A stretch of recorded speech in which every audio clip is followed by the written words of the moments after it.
And so Douglas Kuria is the CEO of New Paleah Millers. We've been talking about layer the whole week. Premium fortified. Hey, not just layer. It is layer, premium fortified. Now bring in maize meal or you bring in wheat flour. Sindio? Ndio. Karibu sana Douglas.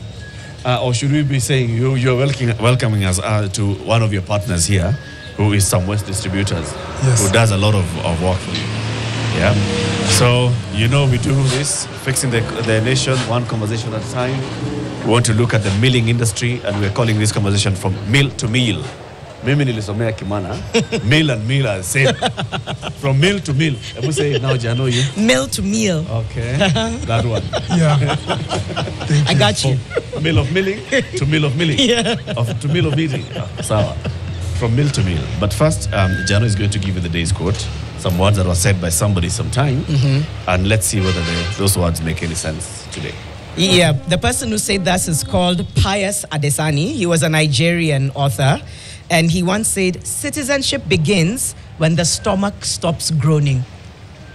Citizenship begins when the stomach stops groaning. Listen, I was like, Douglas will say correct. Absolutely. That's why we do what we do. Absolutely. Yeah. Absolutely. We layer are comfortably able to feed 16,000 plus Kenyans every year from our machines and production that we have every year. Every year? Every year. 16,000 you said? 16,000. Okay.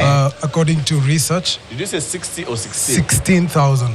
16 or 60? 16,000 Kenyans daily, every year without them missing a single meal. And I know I'm jumping ahead, but what's the goal? In the next 2 years, we want to feed 100,000, 1 million?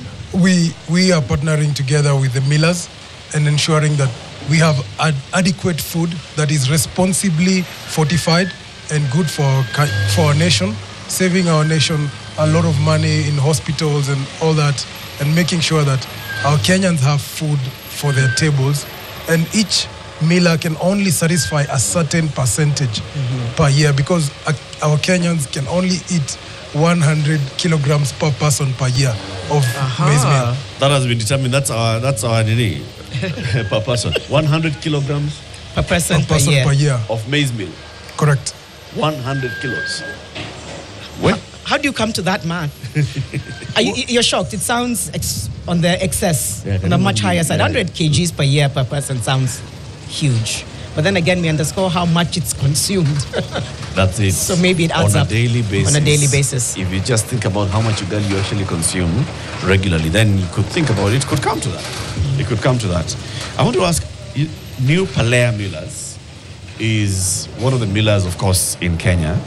But why the name New Paleah? I mean, is there old Paleah? Well, that's a fantastic question. Yeah. New Paleah is all about the new generation. It's all about family business. It's about continuation of a legacy that it has been there for over 25 years, which is led by our chairman, who is my father, and my mom, Leah, who has been the nurturer in our family. So New Paleah Millers is just the energy, the vibe, and obviously the focus of fixing the nation. The injection of the new generation into this business, into thinking, how do we take this conversation going forward? One of these days, you're going to have a conversation about family business. Yes. And I think Douglas will come in at some point. Yeah. Absolutely. But back into milling, when we see unga, and we've bought unga, we don't think much about the journey. Because many people, by the way, Jano, what do you call milling in Kiswahili? Surely. On the spot, just like that. I'm not sure. Milling in Swahili.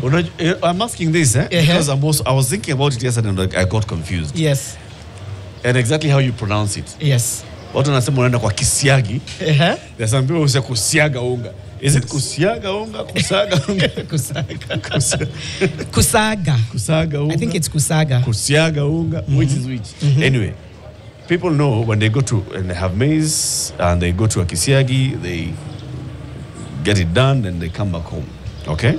What's the difference between that and buying what now we call premium sifted maize meal? Correct. What's the difference between those two? I can give just one clear and simple answer is that from the premium, we have good quality byproducts to feed the animals, whom in turn we feed from.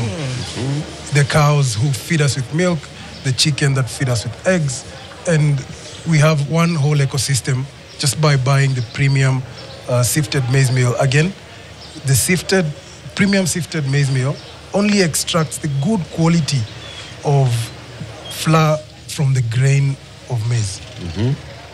And what's that good quality? It's from the endosperm. I know you can remember some of these things. One. What? You're taking you back to class. So when you take the maize, you put it all through the miller, through Yes. the kisiagi. The kisiagi. So you have a kisiagi in We the milling plant. we have a milling plant that can mill up to 300 tons of maize in a day. 300 tons in a day. Yes. Okay. 300,000 kilos in a day. So what comes out at the end of it is the kawaida unga. And what do you do? Is the unga we get from degerminating and breaking down this grain in 3 different sections. We get premium flour, and then we get another grade of flour which we call the maize jam, which is very good for our animals. But I heard you talk about kisiagi, Yes. so I want to talk about our Luya friends who call it gorogoro. Yes. Gorogoro, yeah. Gorogoro, and they extract maybe up to 90% of the flour. But from the premium sifted maize meal, we only extract 67%, and we leave the rest for the animals. So what comes out once you put in the maize, what comes out of the layer milling is not one product. So you get the sifted maize, and then you also get the maize jam Correct. coming out of it. Correct. Which is now better for the animals. Correct. Okay. Okay. Running a milling business in Kenya, with all the competition, take us through maybe naming 1 or 2 major challenges of running this kind of business in this kind of environment. Because at some point we'll also come and talk about the cost of living and that famous quote of, hey, bei ya unga imepanda. But what is it that's challenging about running this kind of business in this environment? Thank you, Janet, for that question. I am tempted to talk about only one challenge, which is the aflatoxin. And aflatoxin, there are 5 different types of mycotoxins, and the major one is aflatoxin. But in layer, what we do in Paleah milling, we are able to separate all the aflatoxin and send it to the maize jam, which is taken up by the animals, whom within the maize jam we add some ingredients that enable to inhibit the aflatoxin, making sure that when the animals consume this maize jam, they will excrete all the aflatoxin from their system, saving our Kenyans and our brothers from this aflatoxin. So you say that's one of the biggest challenges. That's one of the biggest challenges, and how aflatoxin is on the rise is because our maize is not dry. In some regions where farmers have to store their maize in their homes, others store. I know my grandfather who stores his cereals in his bedroom. So just to make sure that no one is stealing from him and it is safe. But this again makes the maize not to dry correctly. And this is one of the major challenges. But at Lea, we have the best milling technology. And through this milling technology, we are able to break down the aflatoxin completely, degerminate the maize in 3 different sections, and remove the aflatoxin completely. And so when we say premium, the aflatoxin is much lower than the KEBS standard. Yes. Let's go back into that supply chain, okay? So farmer has grown maize with the intention of selling the maize to earn an income. Farmer harvests the maize. Farmer does not have proper storage facilities, so they are storing the maize where they can. Like you're saying, maize ikuje ikae kwa nyumba na wewe sababu wezi uko nje, they can do all those things. So has there been any effort by the milling companies or the milling industry in Kenya to, one, educate the farmers on that, and even working with the National Cereals and Produce Board to educate the farmers on the best way of post-harvest handling of the maize? Yes. And how is that? How is that conducted, and how has it worked out? I think since it's still way early for us in the milling industry, I might have information that is yet to be sort of added value to. But I think I would like to thank specifically our governor, Irungu Kangata, who I've seen partner with New Paleah. Dr. Irungu Kangata has called New Paleah into the ground in Muranga and asked us to take up the maize that he knows farmers in Muranga County are just holding in their bedrooms. And again, we have seen the Cereal Millers Association come in and assist all together, because already we are in 2 associations, and in these associations we are able to learn more information how to store the maize, and this information we pass it to the ground. When we go for these activations with the governors, we are able to tell the farmers, this is how you store the maize, and if you have a direct contact with a miller, you are able to just farm, harvest, and the miller picks it up immediately from the farm. Immediately from the farm. Okay. Yeah, whether it's 5 bags, 10 bags, up to 100, even 200, we are able to take it up immediately. So what's the best way of handling maize post-harvest to avoid these issues of aflatoxin and other contamination? Making sure the maize is dry, well-dried maize, before bagging it and storing it. That makes sure aflatoxin doesn't grow in the maize. Okay. Just drying the maize perfectly. I know when it comes to your miller, you will be measuring all those, the moisture content. Correct. And everything. Is there a way that farmers can measure for themselves the moisture content? So I know I've dried my maize. Exactly. Ilikuwa kwa jua 2 days, 1 week, nimeitoa nimeweka kwa magunia. How do I know that it's properly dry? Let me say, the farmer would really have to partner with a miller, because we have the equipment, which are quite expensive maybe for some of the farmers to have. But then we at Leah Premium, we walk to the farmers, and once they are ready to store their maize, we can measure the moisture content for them and help them to store in the right ways. We are able to show them the right processes in farming, the right seedlings, and we partner with them deeper, even in sharing more knowledge that is essential for good maize, that is good for our stomach. I wonder whether that access exists at scale, because then there's a concern that not everybody would have access to a miller. And maybe with that, I wanted to speak a little bit to what you view as some of the inefficiencies in the value chain that stand out to you. Some of these are, we are unable to pass this knowledge at large to all farmers. But within these associations, we are able now to partner as millers, and through the association, we meet the farmers. We have seen that happen through Cereal Millers Association. We have seen them in AGMs with the farmers, and we have backward integration, what we call backward integration, where we know a certain farmer has maybe 1 acre of maize, and through this 1 acre of maize, we know when he's going to harvest, and the time that he's about to harvest, we are able to contact him and let him know that we are ready to buy the maize from him. So how we buy, we just calculate the kilograms and pay cash at the point of collection. Whether it is well dried or not dried, we have drying machines in our mill, and through this, we are able to store the maize well for them. Eric, do you think there are other inefficiencies in the value chain when it comes to milling? I think there are many. So one, I think there's an efficiency in the fact that we are all small-scale farmers. Yeah. Right? Absolutely. I'm sure you're going to say that. Because we are small-scale farmers, everybody's just, I have 1 acre. I have a portion of it that I'm doing maize. So that maize, I'm hoping that I'm going to use some for my own domestic use and then take the others to the market. To the market. Then it goes to the market. There is no proper aggregation.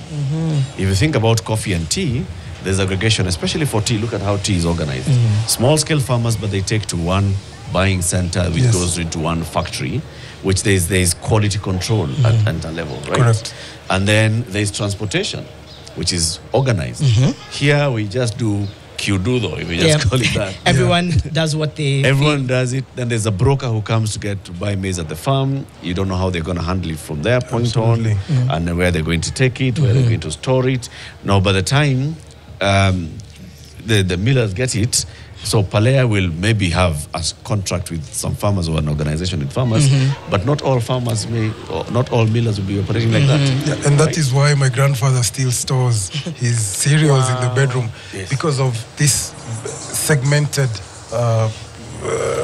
infrastructure or whatever it is. Yes. Okay. So it's an attitude issue and it's also a systems issue. It's a bit of both. I think it's a situational issue. Okay. Sasa kama umejipata na shamba ya quarter acre na hiyo ndio uko nayo, what do you do, right? Yes. But I think there is a structural issue in terms of government.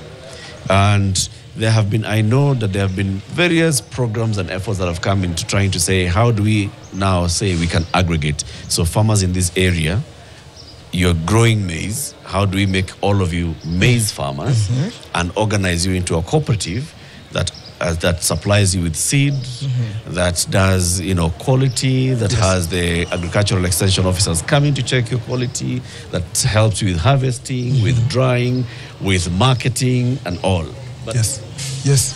And let me say that at New Paleah Millers, we are partnering with these farmers, ensuring that they are able to store their maize in our silos, whereby whether they want to take it up later again, we can store it in perfect condition for them. Okay. And we can give them a certificate that we are holding a certain amount of kilograms for them in our silos. Okay. That's great. Yeah. Where are those silos? Well, we are in the process of setting them up. First part, we are setting them up in our mill. Then the second part will be in the farms. Okay. So we will have small aggregation points in different areas. But again, we cannot do this alone. We will need a lot of the engagement of the Millers Association to achieve this. Yeah. And like I said, you see, at New Paleah Millers, we are the new generation bringing in change and fixing our nation. And we'll Thinking in a different way. Thinking in a different way. And we'll come back and talk about that in a moment. What does that new way of thinking look like? And then again, this high cost of living, the cost of hunger, do millers have some blame in that? We'll come back and speak to Douglas Kuria, CEO, New Paleah Millers. We're talking about from mill to meal and what it takes to feed the nation. Fixing the nation, one conversation at a time. Coming up to 7:30. We'll be right back. YouTube, the Kikombe is saying, 2 questions, Jatelo. 1, please confirm if it's Leah, as in L-E-A, or Leah, L-E-A-H, and not Lee. The Kikombe. Douglas will come. Then he says, how do you source your maize and how do you ensure consistency in quality? So we'll come back and ask Douglas in a moment. Some of the other feedback. Hi, Eric and Janet. Traditionally, we would know the maize was properly dry by the sound it produced when you spread it while drying. Then again, before taking it for milling, you would dry it again. So some really interesting insights coming in. The Kikombe also says the reason I ask about quality is because there are some brands that were popular in the past, but nowadays 2 kg packet hayosho ugali ya watu watatu. Haitoshi. Kikombe bwana. We are suffering. So there we are. So the Kikombe asks about how do you source your maize and how do you ensure consistency in quality. While Paul Minastaki Mapepe says there's a way we used to do it, just by the sound it makes. And so we'll come back in conversation. We are with Douglas Kuria, CEO, New Paleah Millers, talking about feeding the nation and talking about the new fortified premium layer. Let's start with Kikombe. It's layer. Layer ya kulea mtoto. Correct. Layer of nurturing. L-E-A, right? L-E-A. And you said the new Paleah is actually, there's also a reason why you call it Leah. Yes. Why? Because the LEAH exists. And we have chosen to make her a brand because she nurtured us. She's of quality and has always been pocket friendly, mindful of how she spends. And that is why we decided to make her a brand, and we can resonate truthfully with that notion. Just to be sure, is it a metaphor or are you talking about somebody? I'm talking about somebody, my mother. There you go. I give her all the props today and all the honor that she deserves today. And she has put together our family and and we've been able to come up with a family-friendly product in honor of her name. Amazing. I like it when a brand actually has a story and such a story. There's a reason why we are what we are. There's a reason why we are who we are. Yeah. Looking back at the person who nurtured us and her thinking, quality, pocket friendly, consistency and all. And so when you come with Leah, and they say it's premium, it's sifted, it's, it's my mouth. It's not just a product, there's a story to it. Yeah. It's a beautiful thing. So how do you ensure that there's quality? Like Kombe is asking. We are making sure that we have the best improvers. I've heard from the comments that the 2 kilo packet does not feed up to 3 people. I can tell why. We have seen it in our lab. We are setting up a state-of-the-art lab. We want it to be certified by our KEBS, that we can even be engaged by other millers to check the quality of their flour for them. So how we check quality is we add the right improvers. We have various partners in terms of improving the flour, because we can say that some of the Kisiagi, they do not use these improvers, and that is why when they cook the maize, when the customer buys the maize flour and puts it in the sufuria and cooks, it does not come out as a big quantity. It shrinks instead of ballooning and becoming big. So what is an improver? An improver is a fortifier. It adds various things such as iron, minerals, calcium, which are good for the body. And an improver ensures that the flour is of good color. So we have various improvers. We have over 5 improvers in our product. And all these improvers make sure that the flour is also sustaining itself on the shelf, meaning that we can achieve the shelf life of 4 months. Okay, let me just be very clear. Do you use a qualified food scientist to actually determine what goes into this? Absolutely. Mtu amesomea, a food scientist. Yes, their name is Beckels, and near in Ruiru, the Beulah. Beulah Group also has really helped us in making sure that we are using the right improvers for different maize quality from different regions in the country. And that is how we know we have the best flour today. Okay. Leah Premium. Okay. Now, there's always an issue of once the product has left the factory, by the time it comes to me, there's also the handling and all, which may impact on the safety of the food. So you've ensured quality and all, but now there's safety in handling, safety in packaging. So first of all, talk about the packaging, whether the packaging takes care of that, the issue of food safety, and then your distribution chain and network. Okay. I am interested to talk about this, especially because just 2 days ago, I had to visit my friend's home. He bought from us a bale of flour, but his storage compartment, he placed it on the tile. So by the end of 2 months, the bottom packets had an issue because they've already drawn moisture from the floor and they've been contaminated. Yes. So how we store flour is by putting it in a good packet, quality packets. So we get this from some suppliers in Thika, and these suppliers use the correct color on the packet. So meaning that when we put the flour, the color does not absorb into the flour inside the packet. So some of the packets that are used are necessarily not good for the flour, and they can make the color of the flour change to the color of the packet. The packet now. So some packaging is actually harmful, and it's used. Sometimes I wonder why certain things are not caught and removed. Imagine. Is this still a challenge that exists? It is. Okay. It is. I would say it is. It is a challenge that still exists in various regions, and we hope that let me pray for the packet producers that they can get incentives to reduce the prices of their packaging, so that we have quality packaging, safe packaging for all Kenyans today. I know you're still asking about the... Yeah, so you've ensured that there's quality with their packaging. Now in the distributor, do you check the distributors and the wholesalers in how they are handling that? Because again, you do not want the distributor to come and place it on the floor, and then it starts also getting contaminated. Absolutely. How do you work with them? So we engage with the distributors up to a level that we have signed agreements how they must take care of the product, such as where we are today, some West distributors, they ensure that Layer Premium is packed considerably on good quality shelves and that it does not get spoiled before its shelf life. So we have trained their staff, we have walked this journey with them, we have talked about it, that they know how to store maize flour, and generally this enables them to store other products concerning flour even better.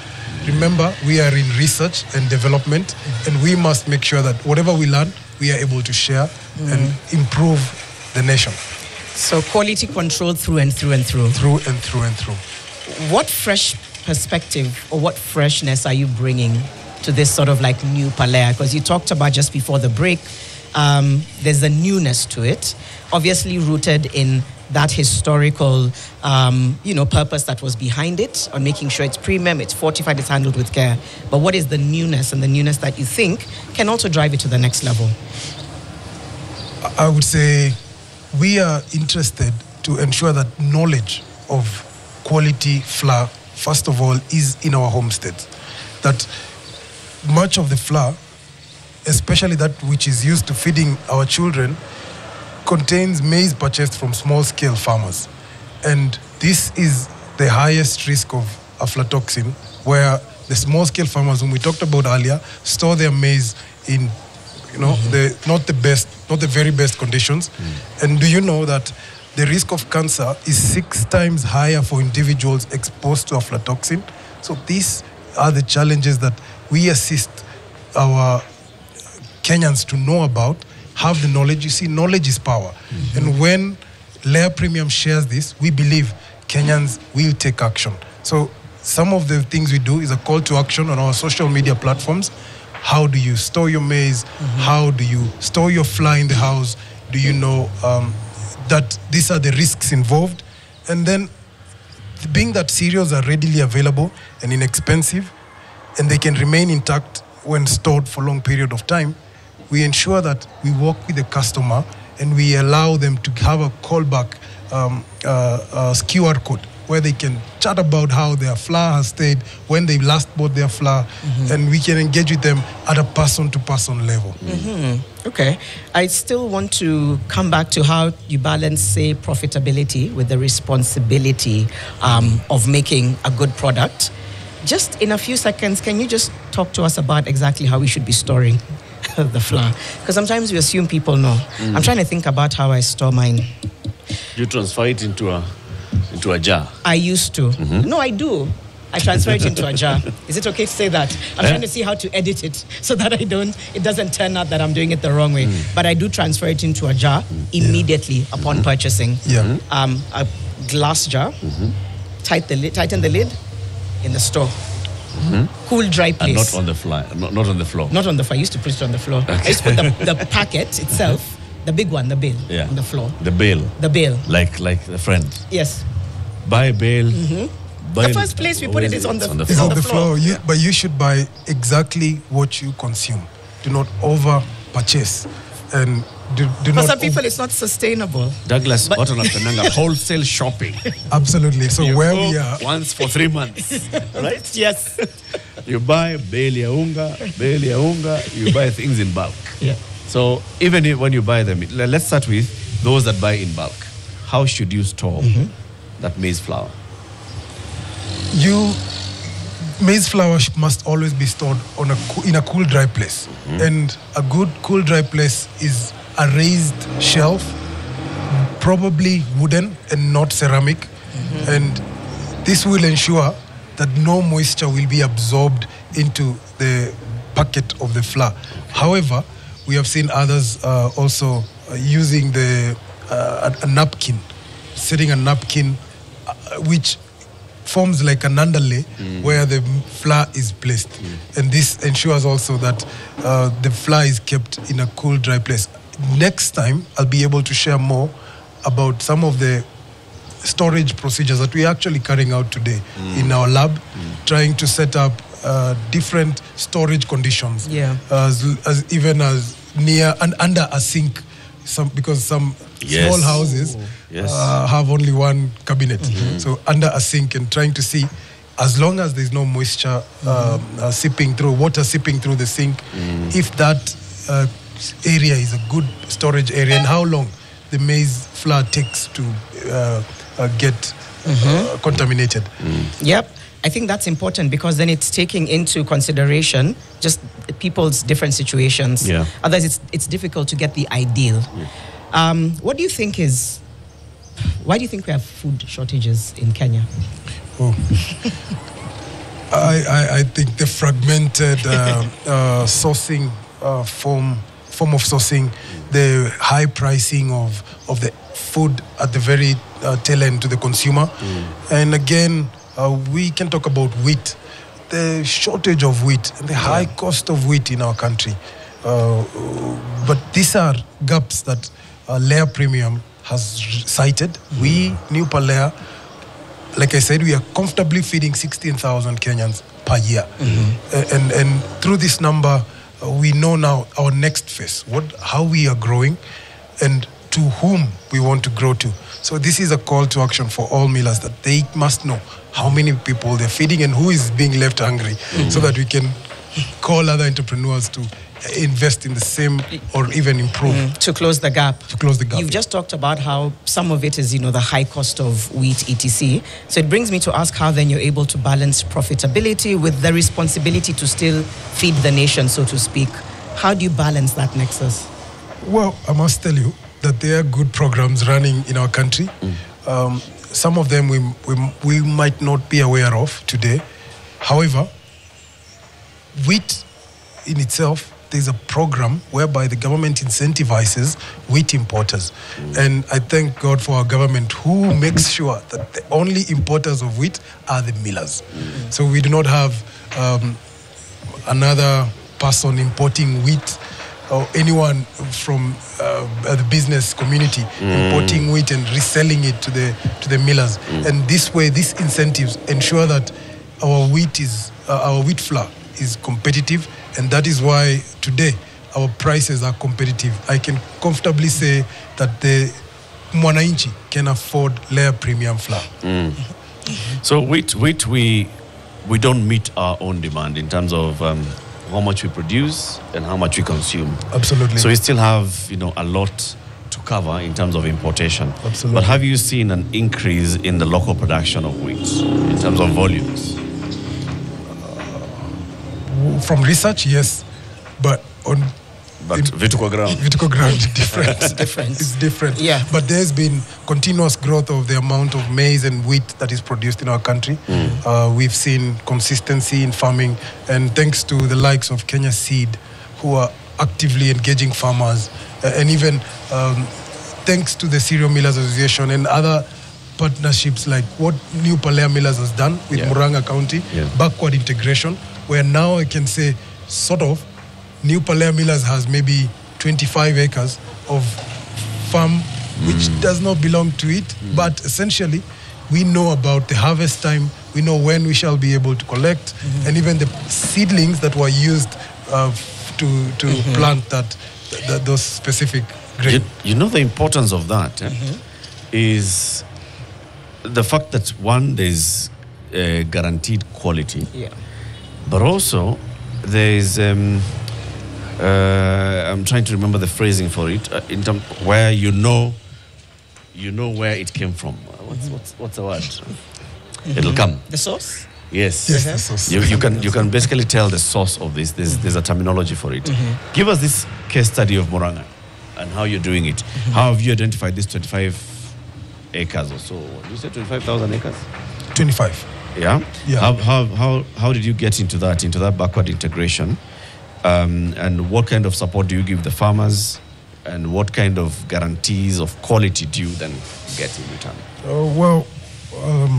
We approached the government of Murang'a, and we had an MOU, which the Dr. Irungu Kangata was available for this signing, and we had aggregators who are the Farmers Association of Murang'a County, and we are able to engage with them directly. And every morning, we can send a truck or 2 trucks to Murang'a just for collection of maize every day. So we are sure we do not lack maize for milling. And that is how we source our maize. And let me add that through the MOU, there are various clauses ensuring that the farmer has to follow so that we do not have an issue in terms of quality and also the engagement through and through. They have to keep chatting with us. There are certain QR codes where they have to engage with us. And thanks that we are all digitally empowered. Yes. And through this, we can achieve a price that is affordable even to the Gen Z, the one who is in Just school, starting off. Yeah, starting off.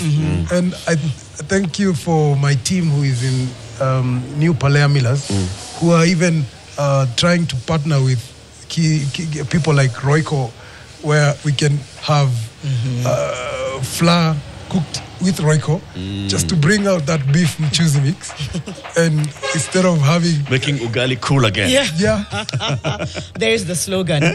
So then, even as I'm still at the thing where the outcry is always there, bei ya unga imepanda. So Douglas, how do you respond to something like that when you're telling us we are making it affordable, we're making sure it's locally sourced, fortified, premium, all of which are very fair, and then you still have people saying, "Ai bwana, hii unga ni expensive sana." What comes to mind when you hear that, and does it affect then how you come back and strategize so that it really feels like it's fully accessible? Yes. I think one of the major players are the distributors. They are the wholesalers. And there are people whom just bring in the logistics, which thankfully we have our own logistics. We are able to deliver to doorsteps in various counties. And lastly, our partners such as the banks, whom we've closely worked with and critically handpicked our partners in the banking sector, whom enable, through the financing that they bring in, making sure that when we are sitting at the table, we have the best rates and we can finance our activities in a cheap manner. This way, thus brings down generally the price of unga. So today, our unga retails at 135 shillings at the supermarket, at the wholesaler, at every outlet. We are retailing at an affordable price between 135, 155. That is the price that you get our unga at. Also, the sourcing that we do, I mentioned that we have our own logistics. Through this logistics, we are able to lower the cost of maize flour, and we are offering when we have consumed our own logistics, we are able to offer a good price to the end user, and that is why we are insisting. We want to capture our 16,000 people and feed these 16,000, and without them moving to any other product, stay loyal to Layer Premium. Okay, Douglas, we have used the word premium so many times. When people hear premium, they think price. Yes. Yeah. What does premium mean? Is premium priced? Premium sourced? What is premium? Premium is the quality of the flour, one, the quality of the improvers used in the flour, and lastly, we are trying to bring the mwananchi to the level of the middle income earner and up to the higher income earner, making them feel that we are all worthy to be consuming the best product. Remember, I mentioned about the extraction of the flour from the maize grain, whereby we are extracting only 67% of what comes out from the maize grain. So if we are taking 100 kilos of maize, we only get 67 kilograms of flour. And then we leave the rest for the animals. And this way we can guarantee that from the name premium, premium means that we are taking care of, one, the human, two, the animals, and three, we are making sure that we are all saving our money through the right practice of responsibly fortified product and price sensitivity. Okay. In the next hour, we're going to have a baraza where we'll have to talk to people and ask that question about bei ya unga, the cost of the economy, what they feel, what has happened. But as we conclude, Douglas, talk to somebody who is thinking, mimi napenda ugali ya kisiagi. Ugali ya packet is less, ni too soft, si poa. What would you tell them? What's the difference between ugali ya packet and ugali ya kisiagi? I've had this, Latif. I've had this one. Ugali ya kisiagi inafurisha tumbo, inajaza tumbo for a long time. But it's good to say that the premium flour is safe. The premium flour is friendly, pocket friendly, in terms that afterwards, after consuming the gorogoro, we do not know how much of the aflatoxin. Remember I said that the risk of cancer is 6 times higher for one who is exposed to aflatoxin. So we need to move, and the time is now. Move to a pocket-friendly product that will safeguard our pockets and make sure that the livelihoods of our families is uplifted. Okay. Pocket-friendly and safe. This one is assured quality. Yeah.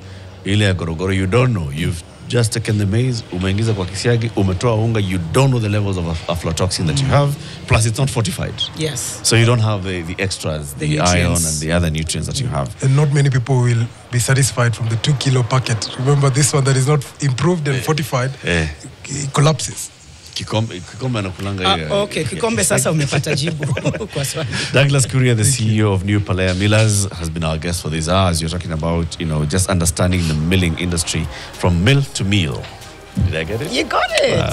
See now. Kemana Primary School. What? Back in a moment, talking to a baraza of people.